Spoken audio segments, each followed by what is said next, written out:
The night shift, Rebecca Torres pushed her cleaning cart down the empty hallway of the 42nd floor. Her footsteps, muffled by the thick carpet. It was 11 p.m., and Hayes Global Industries was finally quiet. During the day, executives in expensive suits rushed past her without a glance. At night, she was alone with the city lights bleeding through floor-to-ceiling windows. She liked it that way. Being invisible meant being safe. At 28, Rebecca had learned to make herself small. She kept her dark hair tied back in a tight bun, wore oversized gray uniforms that hid her frame, and never made eye contact. Most people assumed she barely spoke English. They had no idea that inside her mind, she was fluent in 4 languages. It started 5 years ago when her father got sick. Roberto Torres had been a truck driver who dreamed of seeing the world but never made it past New Jersey. In his hospital bed, hooked up to machines, he made Rebecca promise something. "Learn languages, Mia," he whispered in Spanish, his voice weak. "See the world for both of us. Do not let fear keep you small like it kept me." Rebecca held his rough hand and nodded through tears. 3 weeks later, he was gone.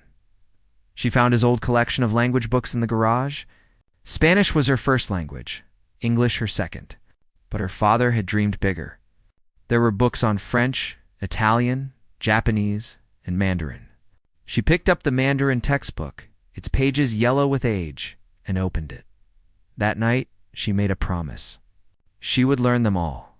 The Hidden Student, 5 years of YouTube videos, language apps, online forums, and practice with native speakers through video calls had transformed Rebecca into something remarkable. She could discuss philosophy in Mandarin, argue politics in French, and recite poetry in Italian. But she told no one. At Hayes Global Industries, she was just the cleaning lady who emptied trash cans and scrubbed toilets. Her direct supervisor, Carmen Valdez, was the only person who treated her like a human being. Carmen was 62, with silver hair and kind eyes that had seen too much hardship to judge anyone. One evening, Carmen found Rebecca in the break room with a Mandarin textbook hidden inside a magazine. "What is that you were reading?" Carmen asked in Spanish. Rebecca jumped, nearly dropping the book. "Just something to pass the time." Carmen sat down across from her, studying her face. "You know what your problem is, Rebecca? You walk through life like you are apologizing for existing. But I see something different in your eyes. Something bright." "I am just a janitor, Carmen." "So am I, but that does not mean we are just anything." Carmen leaned forward. "My mother used to say that God puts gifts in unexpected packages. Maybe your gift is not meant to stay hidden forever." Rebecca looked down at her book. "People like me do not get chances, Carmen. We just survive. Surviving is not the same as living, Mia." Carmen stood up, patting her shoulder. "Remember that." The Ice Queen of Carmen was kindness personified. Jessica Wu was the opposite.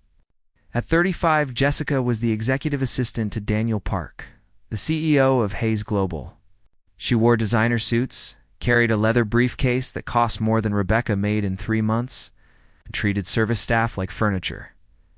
Jessica had a particular disdain for Rebecca. Perhaps it was because they were close in age, or perhaps Jessica simply enjoyed having someone to look down on. Whatever the reason, she never missed an opportunity to remind Rebecca of her place. Torres Jessica would snap, not bothering to look up from her phone. "The conference room on 45 needs to be spotless by 6 a.m. We have important visitors from Beijing.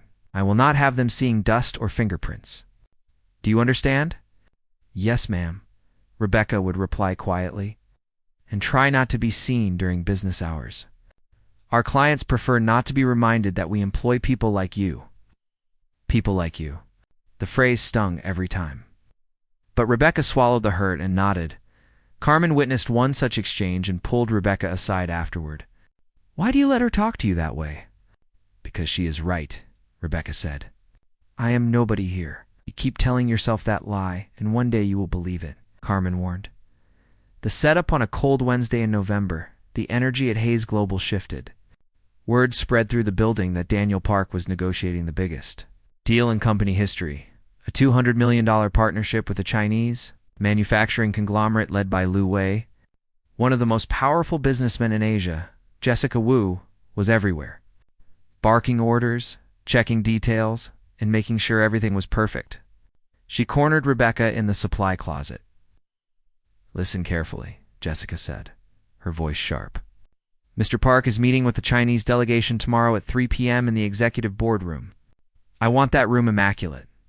Not a speck of dust, not a smudge on the glass, and I want you out of there by 2 p.m., no exceptions." "I understand," Rebecca replied. "Good, because if anything goes wrong, it will be your fault." Jessica turned on her heel and left. That night, Rebecca cleaned the executive boardroom with extra care. She polished every surface until it gleamed, arranged the chairs perfectly, and made sure the water pitchers were filled.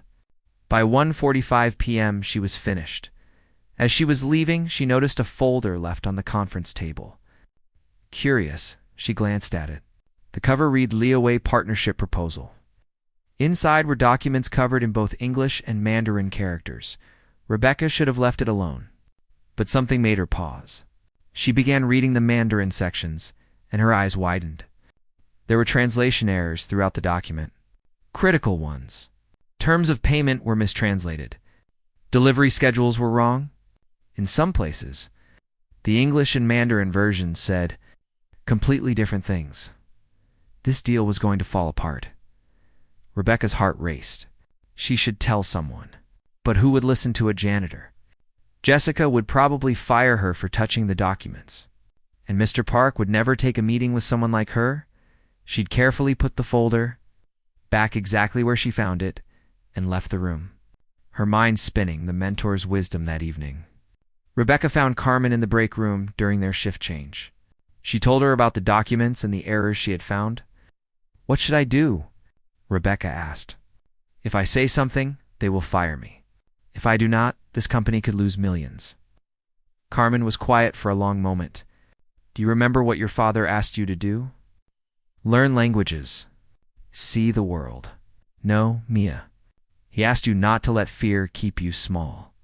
Carmen took Rebecca's hands. "You have been given a gift and a chance to use it.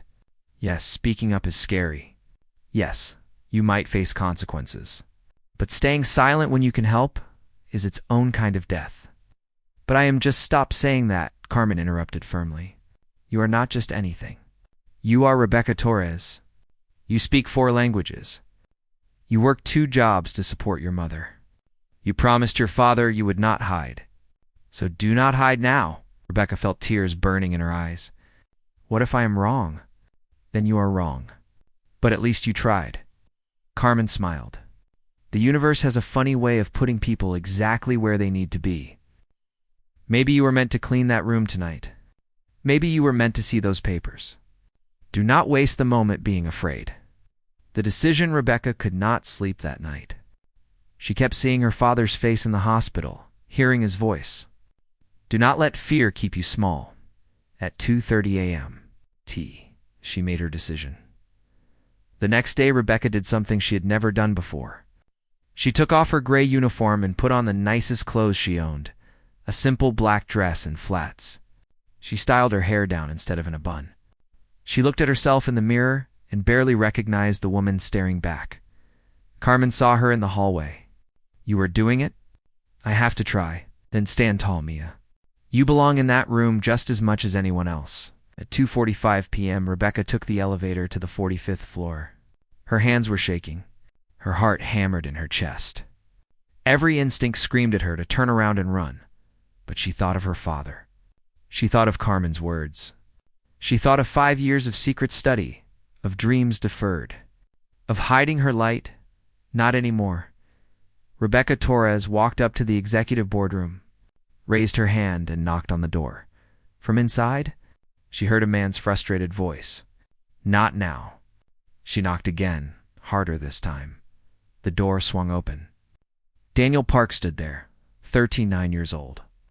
Tie loosened, hair disheveled, looking more stressed than Rebecca had ever seen him. Behind him, she could see several men in suits sitting around the conference table, looking confused and angry. "Who are you?" Daniel demanded. "How did you get up here?" Rebecca took a deep breath.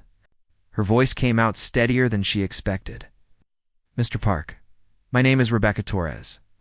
I work here as a custodian, and I need to tell you that your deal with Mr. Liu is about to fail because of translation errors in your contracts.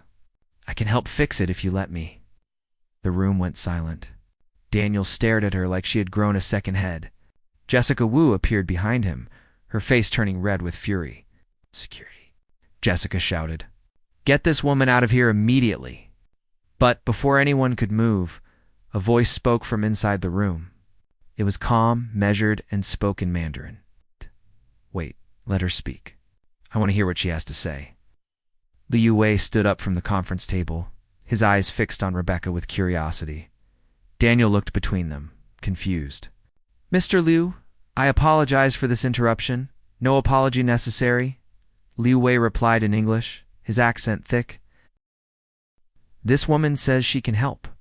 In my country, we believe wisdom can come from unexpected places. Let us hear her." Rebecca's heart was pounding so hard she thought it might burst from her chest. Every person in that room was staring at her. This was her moment. There was no going back. She looked at Liu Wei and began to speak in fluent Mandarin, and everything changed. The stunned silence Rebecca's Mandarin flowed smoothly through the conference room. Each word carefully chosen, respectful of the formal business context. She addressed Liu Wei directly, explaining that she had seen the contract documents while cleaning and noticed serious discrepancies between the English and Chinese versions. Liu Wei's eyebrows rose with each sentence. He leaned forward, fully engaged now, his earlier frustration melting into intense interest. When Rebecca finished, the room remained silent for 3 heartbeats. Then Liu Wei responded in rapid Mandarin, asking her specific questions about what she had found. Daniel Park looked helplessly between them, unable to follow the conversation. Jessica Wu stood frozen by the door, her mouth slightly open in shock. Rebecca pulled a folded paper from her pocket, notes she had made the night before. She had stayed up until 3 a.m. documenting every error she found. As she explained each one in both Mandarin and English, Liu Wei's expression shifted from skepticism to alarm. "Stop," Liu Wei finally said in English, holding up his hand. He turned to Daniel. "Mr. Park, this woman is correct. These are not small mistakes. The payment terms in Chinese say we receive money in 60 days. Your English version says 30 days. The delivery schedule is completely wrong. If we had signed this contract, we would have been in court within 6 months." Daniel grabbed the contract documents and began flipping through them frantically. His face went pale. "But our translation service reviewed these. They assured us everything was accurate. Your translation service nearly cost you $200 million, Liu Wei said flatly. He looked at Rebecca with new respect. "Young lady, you may have just saved both our companies from disaster." "Who are you really?" Rebecca swallowed hard. "I am exactly who I said I am, sir. I clean the offices here at night. But in my free time, I study languages. Mandarin is one of them." "You learned Mandarin cleaning offices?" Liu Wei asked, switching back to Mandarin. "I learned it to honor my father," Rebecca replied in the same language. "He dreamed of seeing the world but never could. So I promised to learn languages and see it for him." Something softened in Liu Wei's expression. He nodded slowly as if understanding something deeper. Jessica Wu finally found her voice.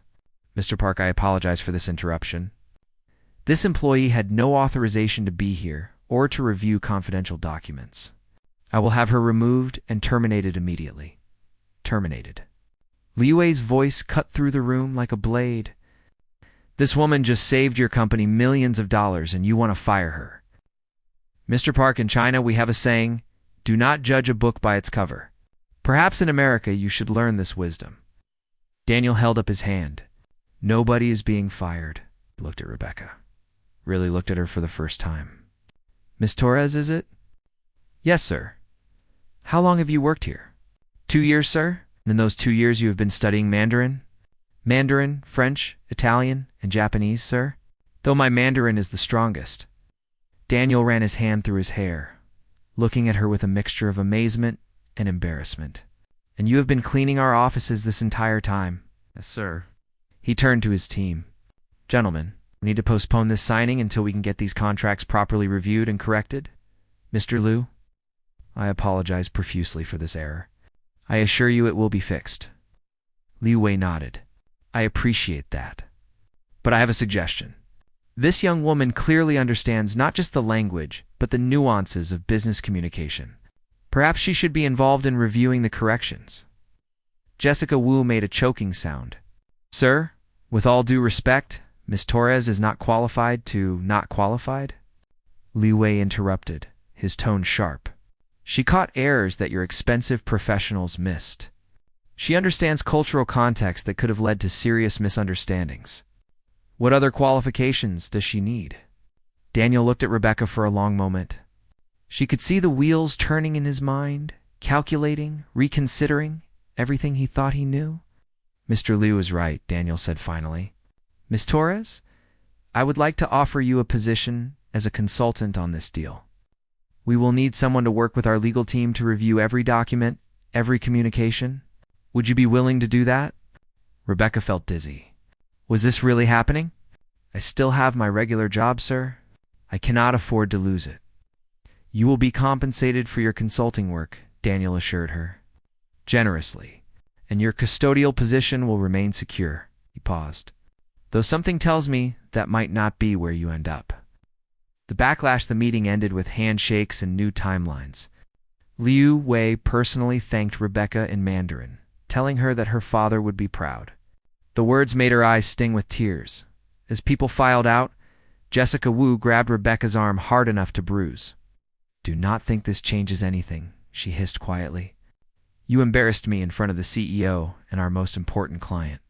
I will make sure you regret this. Rebecca pulled her arm free. I was trying to help the company, not hurt you. You overstepped. You made me look incompetent. People like you are supposed to know their place. And where is my place exactly? Rebecca asked, her voice steady despite her racing heart. Jessica's eyes narrowed. Exactly where you have always been. Invisible. She stormed off, leaving Rebecca alone in the conference room. Rebecca sat down heavily in one of the leather chairs, her legs suddenly weak. What had she just done? Carmen found her there 10 minutes later. Mia, everyone is talking about what happened. Are you okay? I do not know, Rebecca admitted. I think I just made my life much more complicated. Carmen sat beside her. Complicated is better than invisible. Complicated means you are alive, the consultant over. The next week, Rebecca lived in two worlds. By night, she still pushed her cleaning cart through the empty hallways. By day, she sat in meetings with lawyers and business executives reviewing documents line by line. It was exhausting. It was terrifying. It was exhilarating. The legal team was professional, but distant at first. They clearly did not know what to make of this janitor who suddenly sat at their table. But as Rebecca pointed out, error after error. Explained cultural nuances they had missed, and suggested better ways to phrase sensitive clauses. Their skepticism turned to respect. Thomas Grant, the chief financial officer, was the hardest to win over. He was 52, Harvard-educated, and made no secret of his doubts about Rebecca's involvement. No offense, he said during one meeting, but this is a complex international contract. We need professionals, not well-meaning amateurs. Rebecca met his gaze calmly. Mr. Grant, with respect, your professionals created a contract that would have resulted in a lawsuit. I am not asking you to trust me blindly. I am asking you to verify what I am telling you. Bring in another translator. Check my work. But do not dismiss me, because I do not have the credentials you expect. Thomas stared at her for a moment, then nodded slowly. Fair enough. Let us verify. They brought in 3 independent translation services. Every single one confirmed what Rebecca had found. The original contract was riddled with problems. Thomas approached her after that meeting. I owe you an apology. You were right, and I was wrong to doubt you based on your job title. No apology needed, Rebecca said. I understand why you were skeptical. I would have been too. Can I ask you something? Thomas leaned against the wall. Why did you speak up? You could have stayed invisible, kept your safe job. Why take the risk? Rebecca thought of her father, of Carmen's words, of all the years she had spent hiding. Because staying invisible was killing me slowly. I would rather risk everything than die that way. The opportunity 2 weeks into the contract review process, Daniel Park called Rebecca into his office.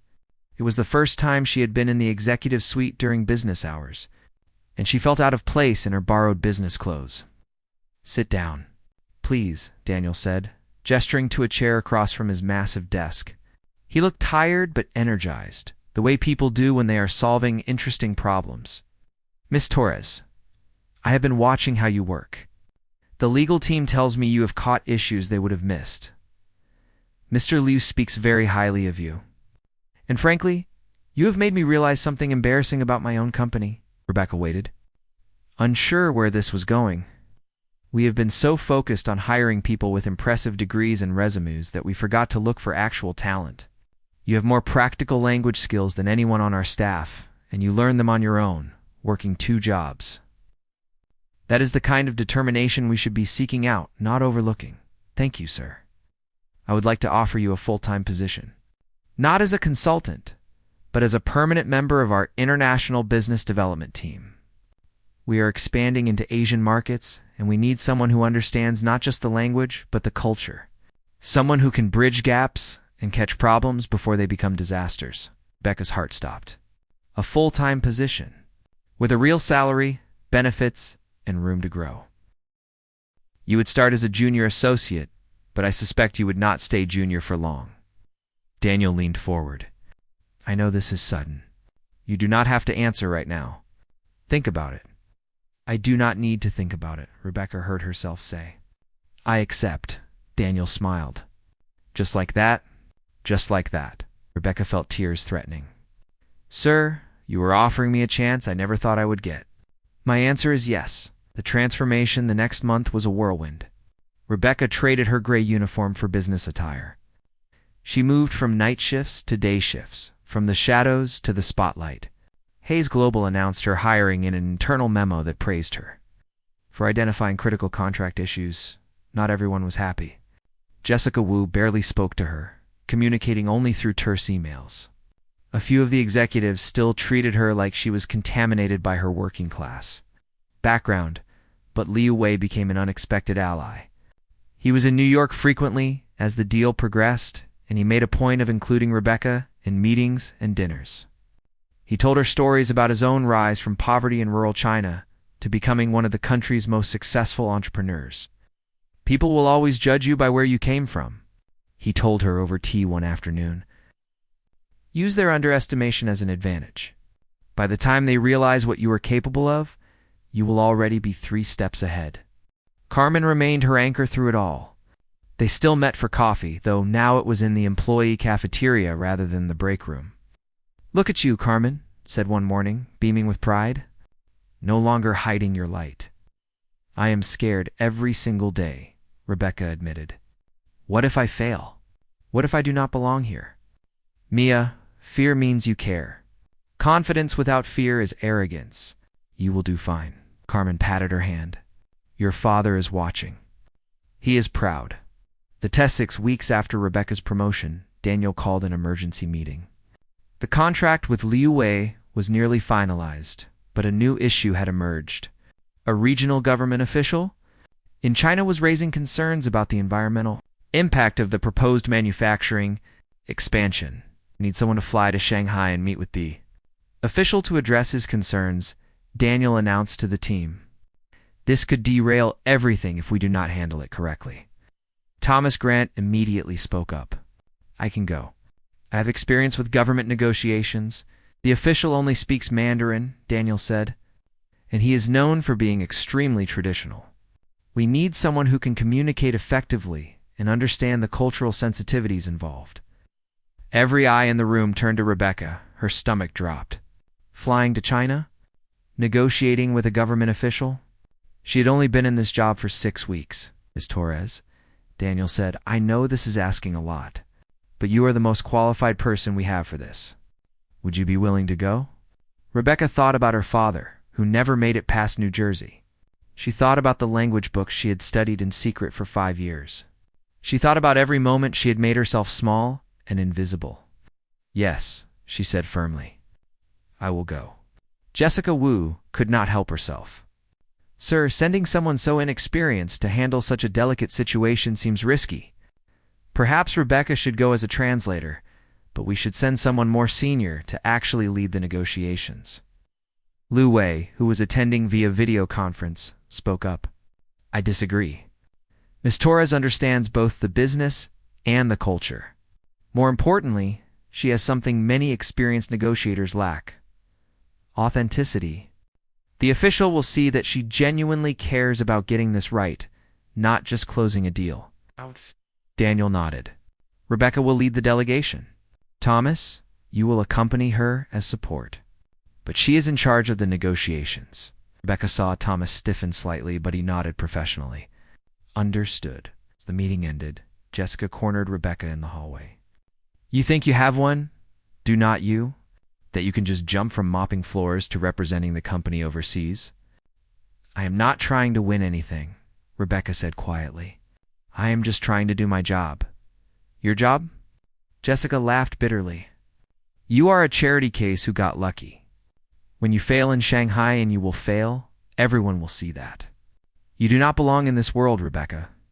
You never will. Rebecca looked at her for a long moment. Maybe you are right. Maybe I will fail. But at least I am trying. Can you say the same? Or are you so busy protecting your territory that you forgot what it means to actually take risks? She walked away before Jessica could respond, her heart pounding but her head high. The journey begins. The flight to Shanghai was Rebecca's first time on an airplane. She sat in business class next to Thomas Grant, watching the clouds through the window and trying to calm her nerves. Thomas worked on his laptop most of the flight, occasionally offering advice about business protocol. The key to these government negotiations is patience, he explained. Never rush. Show respect for their process. And whatever you do, do not make promises we cannot keep. I understand, Rebecca said, making notes. Thomas glanced at her. You know, I was skeptical about you at first. I thought Daniel was making a mistake driven by guilt or optics or something. But watching you work these past weeks, I have to admit I was wrong. You have good instincts. Thank you. That means a lot coming from you. Do not make me look bad by being too competent, he joked. I have a reputation to maintain. Rebecca smiled, but inside she was terrified. What if Jessica was right? What if she was in over her head? The official Zhang Minsheng was 63 years old, a former engineer turned regional environmental minister. He met them in a government building that was all concrete and fluorescent lights. Nothing like the gleaming corporate towers Rebecca had grown accustomed to. He did not shake hands at first, merely nodded and gestured for them to sit. His assistant served tea in plain cups. Everything about the setting was designed to communicate that this was not a social visit. Zhang spoke in Mandarin, his tone formal and somewhat cold. You are very young to be leading such negotiations, Rebecca responded in Mandarin, keeping her tone respectful. I am honored by the trust my company has placed in me. I come here not to convince you of anything, but to listen to your concerns and see if we can find solutions that serve everyone. Zhang's eyebrows rose slightly. Your Mandarin is quite good. Where did you study? I taught myself, sir. From books and online resources. Why? Rebecca paused. She could give a business answer, talk about career opportunities. But something told her this man valued honesty above polish. My father was a truck driver who dreamed of seeing the world but never could. Before he died, he asked me to learn languages and see the world for both of us. Learning Mandarin was my way of keeping that promise. Zhang was quiet for a moment. Then he spoke to his assistant, who left the room and returned with a different pot of tea. This one clearly better quality. A child who honors their parents' dreams is someone worth speaking with, Zhang said, his tone slightly warmer. Very well. Let us discuss my concerns. For the next 3 hours, they talked. Zhang explained that the proposed manufacturing plant would be built near several villages that depended on a river system for farming and fishing. The environmental impact study, submitted by Hayes Global, was technically compliant with regulations, but did not address the real-world concerns of local people. Rebecca listened carefully, taking notes. Thomas tried to interject several times with standard corporate responses, but Rebecca gently redirected, keeping the focus on understanding rather than defending. Sir, Rebecca finally said. May I speak candidly? Zhang nodded. I think you are right to be concerned. The study we submitted meets legal requirements, but it does not truly address the impact on people's lives. That was a mistake, and I apologize for it. She leaned forward. But I believe we can do better. Would you be willing to work with us to create a better plan? One that not only meets regulations, but actually protects the communities you serve. Thomas stiffened beside her. She was making commitments without authorization. But Rebecca pressed on. I cannot promise we can solve everything, but I promise we will try in good faith. And if we cannot find a solution that works for everyone, we will walk away from the project. Zhang studied her for a long moment. You would walk away from $200 million. Better to walk away than to build something that harms people. Zhang leaned back in his chair. Most corporate representatives tell me what they think I want to hear. You are telling me something different? I am telling you what I believe. And does your CEO believe the same? Rebecca took a breath. This was the moment. I hope so. And if he does not, then perhaps I am working for the wrong company. Thomas made a small noise beside her, but Zhang smiled for the first time. I will work with you, he said. Not because I trust your company, but because I trust that you mean what you say. Bring me a real plan, one that truly protects the environment and the villages, and I will support your project. The reckoning back at the hotel. Thomas paced the room while Rebecca sat on the couch, suddenly exhausted. Do you have any idea what you just did? Thomas demanded. You committed us to completely redoing the environmental plan. You said we would walk away from the deal if necessary. You do not have the authority to make those calls. I know, Rebecca said quietly. Then why did you do it? Because it was the right thing to do. And because Zhang would have seen through anything less than complete honesty. Thomas stopped pacing. He ran his hand over his face. You are either brilliant, or you just ended your career. Maybe both. I guess we will find out. Thomas pulled out his phone. I need to call Daniel. This is above my pay grade. Wait, Rebecca said. Let me call him. This was my decision. I should be the one to explain it. She dialed Daniel's number, her hands shaking slightly. It was 3 a.m. in New York, but he answered on the second ring. Rebecca. How did the meeting go? Sir, I need to tell you something. I may have overstepped my authority. She explained everything, her voice steady despite her fear. When she finished, there was silence on the other end. Sir, she prompted, you told a government minister we would walk away from a $200 million deal if we could not do it right. Yes, sir. More silence. Rebecca closed her eyes, waiting for the axe to fall. Then Daniel laughed. It was not a sarcastic laugh or an angry laugh. It was genuine amusement. Do you know how many meetings I have sat through where people said whatever they needed to say to close a deal, regardless of whether it was true?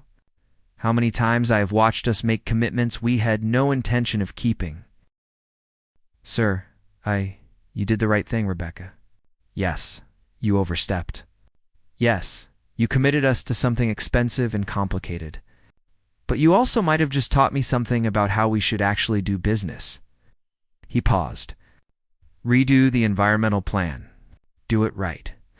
And if it costs too much or does not work, we walk away.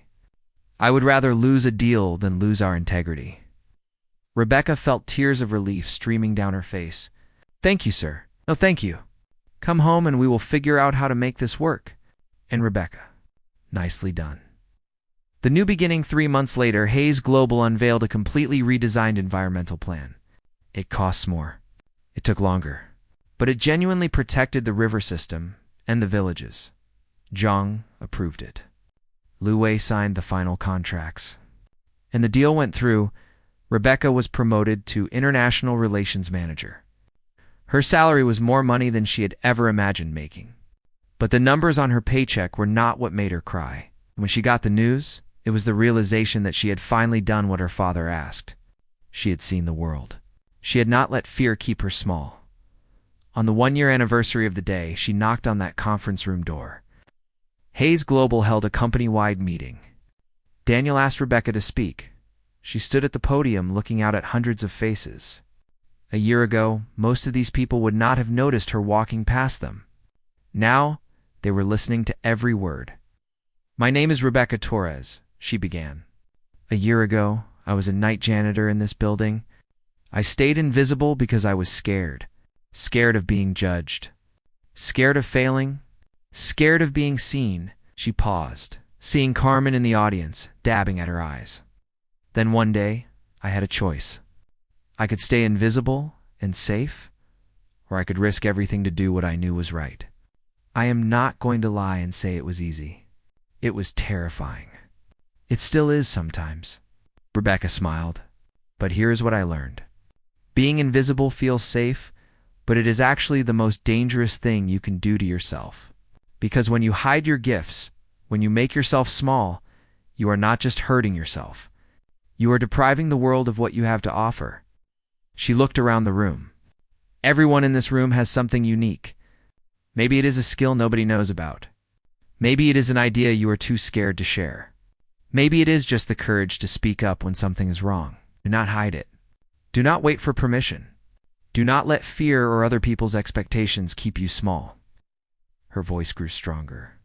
"The world needs what you have, and you deserve to be seen." The applause started slowly, then grew louder. People stood up. Rebecca saw Thomas Grant clapping, Daniel Park nodding with pride, and Lee Wei, who had flown in for the occasion, giving her a thumbs up. But the person she looked for was Carmen. Her mentor stood in the back, tears running down her face, mouthing the words, "Your father is proud." After the speech, Jessica Wu approached her. It was the first time they had spoken directly in months. "That was a nice speech," Jessica said stiffly. "Thank you." Jessica looked uncomfortable. "I owe you an apology. I treated you terribly because I felt threatened. That was wrong." Gekka studied her for a moment. "I appreciate you saying that. I am still not sure I like you," Jessica added with a slight smile. "But I respect what you have accomplished." "I will take it," Rebecca replied. Extending her hand, Jessica shook it. Full circle that evening. Rebecca visited her father's grave for the first time in months. She knelt down, brushing leaves off the headstone. "Ay, Papa," she said softly in Spanish. "I did it. I saw Shanghai.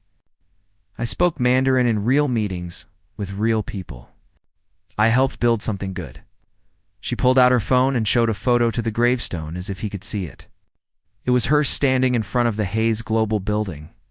Her name on a plaque, Rebecca Torres, International Relations Manager. "I am not invisible anymore, and it is scary and hard and amazing." She wiped her eyes. "Thank you for asking me not to be small. I miss you every day."